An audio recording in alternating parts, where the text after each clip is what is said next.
नमस्कार दोस्तों, स्वागत है आप सभी का आपके अपने चैनल पर। तो दोस्तों, अगर आप राजस्थान बोर्ड कक्षा 10वीं के विद्यार्थी हैं तो आपके लिए लेकर आ चुके हैं हिंदी का एक ऐसा पेपर जो आपके 2024 एग्ज़ाम में आने वाला है। अगर आप अपने एग्ज़ाम में अच्छे नंबर लाना चाहते हैं तो वीडियो को लाइक कर लीजिए। और हमने एक व्हाट्सएप ग्रुप बना रखा है क्लास 10वीं के लिए, तो आप उस व्हाट्सएप ग्रुप से ज़रूर ज्वाइन होना। उसकी लिंक मैं आपको डिस्क्रिप्शन बॉक्स में दे दूँगा, ठीक है।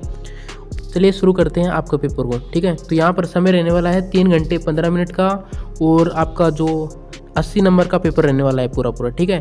और नीचे कुछ सामान्य निर्देश दिए गए हैं और आगे देखते हैं किस प्रकार से आपका पेपर आएगा, ठीक है। तो यहाँ पर आप देख पा रहे हैं खंड ए सेक्शन ए में आपके प्रश्न आने वाले हैं।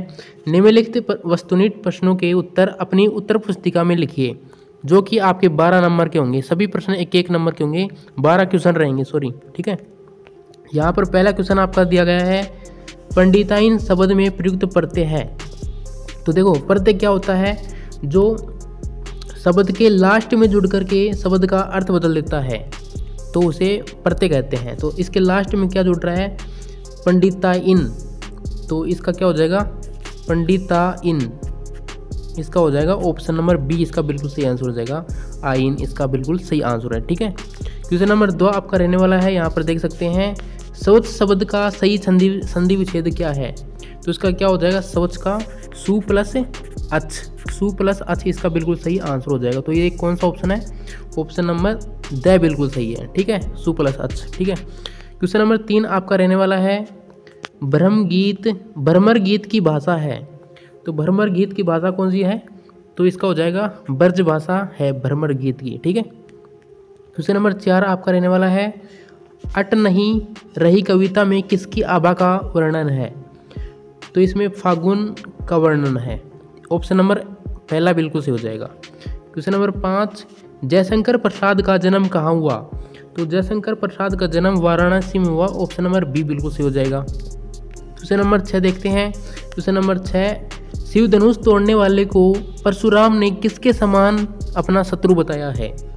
शिव धनुष तोड़ने वाले को तो लक्ष्मण ने तोड़ा था, भगवान राम के भाई लक्ष्मण ने शिव धनुष तोड़ा था।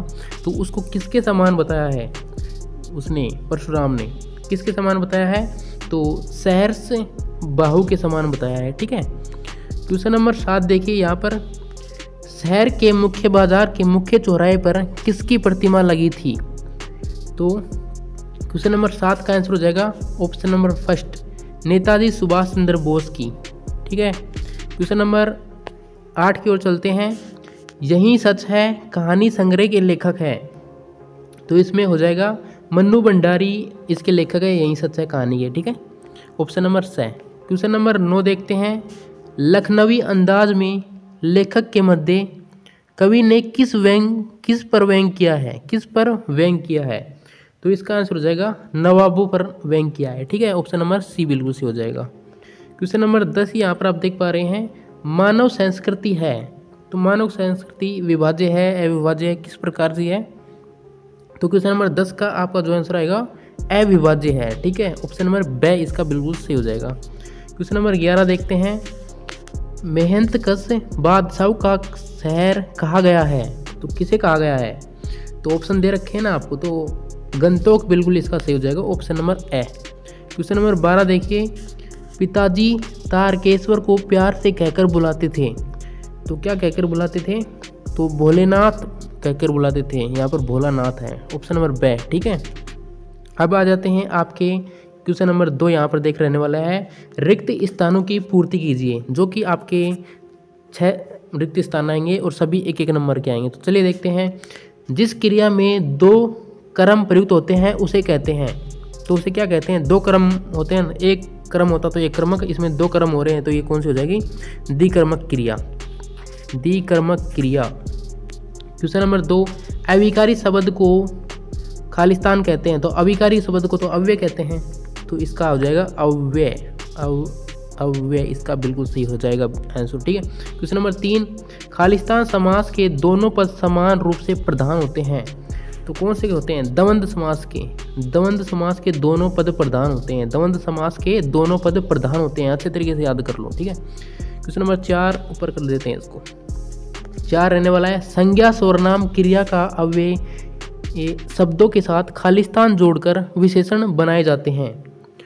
तो संज्ञा सर्वनाम क्रिया या अव्यय शब्दों के साथ क्या जोड़कर विशेषण बनाए जाते हैं, तो इसमें क्या आएगा, उपसर्ग या प्रत्यय, प्रत्यय आएगा नहीं इसमें, तो प्रत्यय इसका बिल्कुल सही आंसर हो जाएगा, प्रत्यय, प्रत्यय इसका बिल्कुल सही आंसर है। ठीक है, क्वेश्चन नंबर आपका 5 रहने वाला है खालिस्तान में संज्ञा के स्थान पर प्रयुक्त होने वाले शब्द क्या कहलाते हैं, तो स्वर्नाम कहलाते हैं। ये तो सब बिल्कुल सिंपल है, तो स्वर्नाम रटा रटाया है, बार बार रटने को मिलता है। क्वेश्चन नंबर 6 उपसर्ग के वे शब्दांश जो शब्द के ये क्या है में जुड़कर शब्द के अर्थ को बदल देते हैं।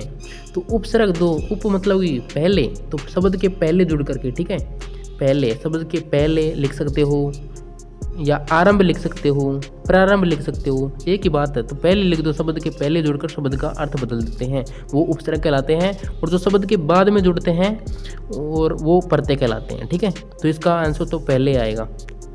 और आगे आपके रहने वाले हैं, यहाँ पर देख पा रहे हैं क्वेश्चन नंबर 3 निम्नलिखित अपठित गद्यांश को पढ़कर दिए गए प्रश्नों के सभी उत्तर अपनी उत्तर पुस्तिका में लिखें। तो 6 नंबर का रहने वाला है।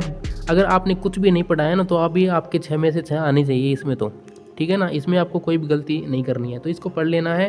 अपठित गद्यांश है आपकी किताब का यह है। ठीक है, यदि किसी राष्ट्र का समुचित विकास तथा उसके नागरिकों का सही व्यक्तित्व निर्माण करना हो तो इसको पढ़ लेना है। जौन से पाठ से है उसमें पहले लिखना है आपको, इसका प्रसंग लिखना है। इसको प्रसंग में आपको इसमें लिखना है कि यह कौन से पाठ से लिया गया है, इसमें लिख देना है यह इस पाठ से लिया गया है, उस पाठ का नाम सब कुछ लिख देना है। उसके बाद में इसकी व्याख्या करनी है। व्याख्या में एक दो शब्द बदल देने हैं, बाकी के सारे ऐसे कैसे लिख देने, कोई दिक्कत नहीं है। और एक विशेष और लिख देना है। विशेष में आपको अगर कुछ भी नहीं आ रहा है तो ये 3 लाइन जरूर लिखनी है। इसमें पहली लाइन है इसकी भाषा, पहली लाइन आपको लिखनी है विशेष में, इसकी भाषा, इस गद्यांश की भाषा सरल व सरस है। और दूसरे में लिखनी है इस पद्यांश में राष्ट्र का समुचित विकास और नागरिकों के बारे में वर्णन किया गया है। इस दूसरे में आपको क्या लिखना है, इसमें जो भी वर्णन किया गया है ना उसके बारे में लिख देना। तो 2 तो आपको वैसे ही लिख दोगे विशेष में, तो इतना बड़ा कर देना इसको। ठीक है, 6 नंबर का है ये। अरे हमने गलती कर दी यहाँ पर इसमें भाई पढ़ कर के दिए गए प्रश्नों को उत्तर पुस्तिका में लिखना है। इसमें नीचे ये दिए गए हैं कि 1 नंबर के, ठीक है, इसमें ये दिए गए हैं इस बार आपके, तो और भी सिंपल काम हो गया। इस बार तो इसकी व्याख्या नहीं करनी है, व्याख्या आगे आएगी, आगे मैंने गलती से करा दिया। आपको इसमें से पढ़ कर प्रस्तुत गद्यांश का उचित शीर्षक लिखिए। तो शीर्षक में आपको क्या लिखना है, तो शीर्षक में आपको लिख देना है यह गद्यांश, शीर्षक में क्या लिखना है, शिक्षा का महत्व। शिक्षा का महत्व आपको शीर्षक में लिख देना, क्योंकि शिक्षा के बारे में बात की जा रही है इसमें, जीवन रास में चलने वाली। यहाँ पर देख, यहाँ पर शिक्षा बार बार आ रही है, यहाँ पर देखते हैं आगे भी शिक्षा आ रही है। बार बार जो शब्द आए ना उसी के बारे में वर्णन किया गया है, कितनी बार शिक्षा आ चुकी है। तो शिक्षा ही इसका शीर्षक होगा। शीर्षक कम से कम शब्दों में लिखा जाता है, आधी लाइन में ही लिखा जाता है शीर्षक। ठीक है, ये आपको ध्यान में रखना है। और जो मैंने एक तरीका बताया था ना आपको, इसका प्रसंग लिखना है, वो इसमें नहीं लिखना है, जब इसकी व्याख्या करवाए और जब आपको प्रसंग लिखना है। ठीक है, जो आपको आगे आएगा या पता नहीं पहले आता था, ठीक है ना, अब तो बदल गया है पैटर्न। ठीक है, इस प्रकार से आएगा अब की बार। तो चौथा आपका रहने वाला है, यहाँ पर आप देख सकते हो, इसमें भी आपको उत्तर पुस्तिका में उत्तर लिखने हैं और इसमें नीचे दिए जाएंगे, गद्यांश को पढ़ करके उत्तर देना है। ठीक है, आगे आपके रहने वाले हैं यहाँ पर खंड ब में देख पा रहे हैं, इस प्रकार से आपके 40 शब्दों में उत्तर देने हैं इन प्रश्नों के, यहाँ पर देख पा रहे हैं। ठीक है, इन सभी प्रश्नों को आप स्क्रीनशॉट ले सकते हैं, PDF। अगर आप इसकी PDF पाना चाहते हैं तो व्हाट्सएप ग्रुप से ज्वाइन हो जाना, उस ग्रुप में आपको मैं इसकी PDF और महत्वपूर्ण प्रश्न, बोर्ड एग्जाम में छपने वाले सभी प्रश्नों की PDF आपको वहां पर देखने को मिलेगी। तो उस ग्रुप में आप जरूर ज्वाइन होना। और चैनल पर अभी तक सब्सक्राइब नहीं किया तो सब्सक्राइब कर लेना, लाइक कर लेना, ताकि हमारा भी मोटिवेशन बना रहे और आपको इस प्रकार के पेपर हम सबसे पहले उपलब्ध करवा सकें। सेक्शन C में आपके रहने वाला है क्वेश्चन नंबर 12, निम्नलिखित पठित गद्यांश को ध्यानपूर्वक पढ़कर पूछे गए प्रश्नों के उत्तर अपनी उत्तर पुस्तिका में लिखिए, जो कि आपका 4 नंबर का रहने वाला है। और आगे कुछ इस प्रकार से अथवा में भी आपका आएगा यहाँ पर। और क्वेश्चन नंबर 13 यहाँ पर देख सकते हैं। ठीक है, और 1 मिनट, और यहाँ पर अथवा में आने वाला है। आगे क्वेश्चन 14वां 15वां ये अथवा में रहने वाले हैं आपके। आप पढ़ सकते हैं, स्क्रीनशॉट ले सकते हैं इन क्वेश्चनों की।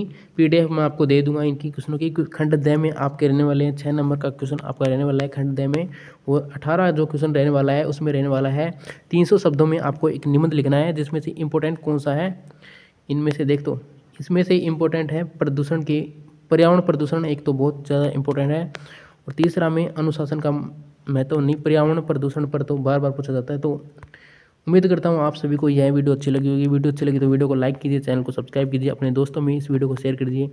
मिलते हैं आपसे एक नेक्स्ट वीडियो में, तब तक के लिए जय हिंद, जय भारत, वंदे मातरम।